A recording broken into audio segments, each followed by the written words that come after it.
এই নতুন রান্নাঘরে আজকে আমি রান্না করেছি সকালে পায়েস, দুপুরে মাংস। তো দেখো বন্ধুরা, ঝড়ের মধ্যে দিয়ে আজকে অনেক কষ্ট করে রান্না করে বরকে ঠাকুরপোকে খেতে দিলাম। ডাটা চচ্চড়ি দিয়ে খাচ্ছে, এরপরে এই যে মাংস দিয়ে খাবে।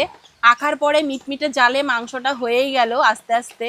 সত্যি ফাইনালি আমি ভাবতেই পারিনি যে রান্নাটা করে উঠবো, কারণ আমাদের বাগানে দেখো কত গাছ ভেঙে পড়েছে। দেখো এই একটা গাছ ভেঙে পড়েছে, তারপর উই একটা গাছ ভেঙে পড়েছে, তারপরে তো আরো উই দিকে প্রায় 7-8টা গাছ ভেঙে পড়ে গেছে।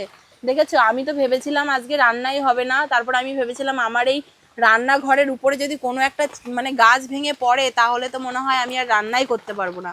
কিন্তু অনেক কষ্টের পরে রান্না করে বরকে আর ঠাকুরপোকে খেতে দিতে পারলাম, বলো।